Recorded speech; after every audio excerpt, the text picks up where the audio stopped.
नमस्ते, आप सभी का स्वागत है मेरे इस चैनल में चिराग एस्ट्रोलॉजी। और आज हम बात करेंगे पार्ट 3 की।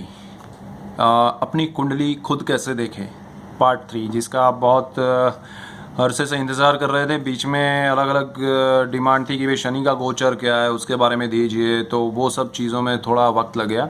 और तो हम बात करते हैं पार्ट 3 के लिए।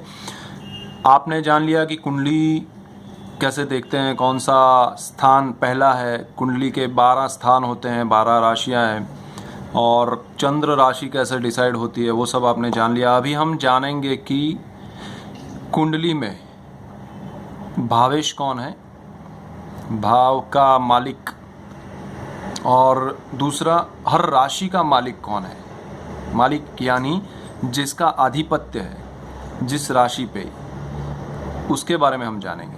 तो भावेश यानी कुंडली में आपके 12 भाव है, जो हम हाउसेस बोलते हैं, जो हम कुंडली के 12 स्थान बोलते हैं, उनको 12 भाव भी बोलते हैं। भाव इसलिए कि हर स्थान में अलग अलग उसको दिया गया है। कि जैसे चौथा स्थान है तो वो मातृ स्थान, हृदय स्थान बोला जाता है, जमीन का स्थान, मकान का स्थान, तो उसमें वो सारे भाव हैं। माता का भाव है, हृदय का भाव है, तो वो भाव भी उसमें जुड़े हुए हैं। तो भाव कहने का मीनिंग क्यों है, तो उसमें हर स्थान में अलग अलग भाव से हर स्थान जुड़ा हुआ है, और उस स्थान के मालिक को, अधिपति को भावेश कहा जाता है। लेकिन आपने पढ़ा भी होगा, सुना भी होगा कि ये भावेश, पहले स्थान का भावेश 5वें स्थान में बैठा है तो उसका क्या असर होगा। लेकिन पता कैसे चले भावेश है कौन? तो भावेश पता कैसे चलेगा, उसके लिए आपको जानना ज़रूरी है कि कौन सी राशि का अधिपति कौन है, मालिक कौन है। तो सबसे पहले आप नोट कर लीजिए 12 राशियां हैं, और हर राशि को उसके नंबर से जाना जाता है। उसके नाम से तो जाना ही जाता है, नंबर से भी जाना जाता है। यानी कि जहाँ पर आपकी कुंडली में 1 नंबर लिखा है वो मेष राशि को दर्शाता है, एरिस। तो जहाँ पर भी 1 लिखा है, आपकी कुंडली में कहीं अलग जगह पर लिखा होगा, आपके किसी रिश्तेदार की कुंडली में कहीं अलग लिखा होगा, लेकिन 1 नंबर जहाँ भी लिखा है, जिस कुंडली में भी लिखा है, वो दर्शाता है कि वो मेष राशि है। उसी तरह 2 नंबर लिखा है तो वो वृषभ राशि है। तो उसी तरह 3 नंबर लिखा है तो मिथुन राशि है, 4 नंबर है तो कर्क राशि है, 5 नंबर है तो सिंह राशि है, लियो 6 नंबर है तो कन्या राशि है, 7 नंबर है तो तुला राशि है, 8 नंबर है तो वृश्चिक है, 9 नंबर है तो धनु है, 10 नंबर है तो मकर है, और 11 नंबर है तो कुंभ है, और 12 नंबर है तो मीन है। तो जो नंबर है वो राशि को दर्शाते हैं, और आप उसको चेंज नहीं कर सकते कि 1 नंबर यानी मैं मेष का वृषभ कर दूं, या 12 नंबर यानी मीन का मैं ये कर दूं। नहीं, ये फिक्स है, तो उसको आप हिला नहीं सकते। 12 नंबर 12 राशियों के हिसाब से दिए गए हैं, वो कोई ऐसे ही 12 स्थान को गिनती में लेने के लिए नहीं है। तो जहाँ जो स्थान में जो राशि लिखी है, वो उस नंबर जो लिखे हैं वो उस राशि को दर्शाते हैं। अभी हर राशि का अधिपति है, जैसे मेष राशि है तो उसका अधिपति मंगल है। वृषभ का 2 नंबर जहाँ लिखा है उसका मालिक है शुक्र। 3 नंबर यानी मिथुन, उसका मालिक है बुध।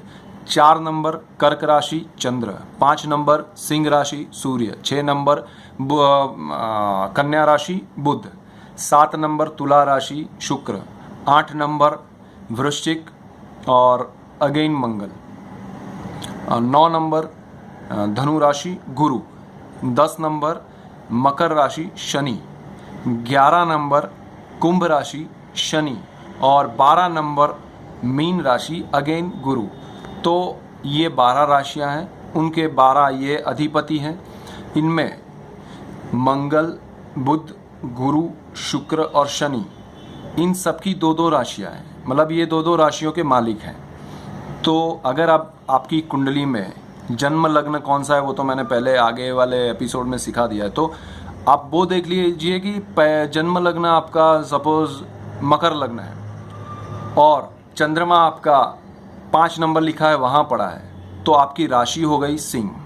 ठीक है, ये मैंने दूसरे एपिसोड में सिखाया था। और अभी की बात करें कि अगर 5वां भाव में चंद्र पड़ा है लेकिन वो राशि सिंह है, तो सिंह उस स्थान का 5वें स्थान का मालिक है, क्योंकि सिंह राशि का मालिक सूर्य है। तो सूर्य जो है वो 5वां स्थान जो है उसका भावेश हो गया, उस भाव का मालिक हो गया। तो सूर्य के हिसाब से वो स्थान क्या दर्शाता है वो हम सोचते हैं, वो हम समझते हैं, और उसके बारे में हम आगे बात करेंगे। उसमें बहुत सी चीज़ें काउंट होती है कि 5वां भाव, तो उसमें राशि कौन सी है, तो उसका मालिक उसके हिसाब से सूर्य हुआ। अब वहाँ पर पड़ा हुआ है चंद्रमा, तो उसके हिसाब से भी हमें गिनना पड़ता है कि वो भाव क्या रिजल्ट देगा, उसके ऊपर किसकी दृष्टि है वो भी देखना पड़ता है, और उनमें से किसकी दशाएं चल रही हैं, कितनी डिग्री के हैं, और उनके नक्षत्रपति कौन है। बहुत लंबा हिसाब किताब है, इतना आसान नहीं है, तो धीरे धीरे समझेंगे तो ज़्यादा मज़ा आएगा। तो पुराने वीडियोस भी आप रिपीट करते जाइए, तो वो क्या है आपको ज़रा अच्छे से उतरता जाएगा। तो ये हमने जाना कि कितनी राशियां हैं, उनके मालिक कौन है, कौन से भाव में कौन सी राशि पड़ी है, तो उसका अधिपति कौन हुआ वो आपको समझ में आ गया। तो आगे भी हम इसके बारे में बात करेंगे। सब्सक्राइब कीजिए मेरे वीडियोस, आपको बहुत मज़ा आएगा, बहुत सीखने को मिलेगा। और ये तो शुरुआत है, एक बार आप उस लय में आ गए फिर हम बहुत कुछ जानेंगे, सीखेंगे और मज़ा आएगा। और शेयर कीजिए, लोगों को बताइए, मज़ा आएगा उनको भी। और सब्सक्राइब कीजिए। बहुत जल्द मैं पार्ट 4 लेके आऊँगा आपके लिए, तो देखना मत भूलिए। और मैं अभी के लिए आपको गुड बाय करता हूँ। सी यू और टेक केयर, बाय।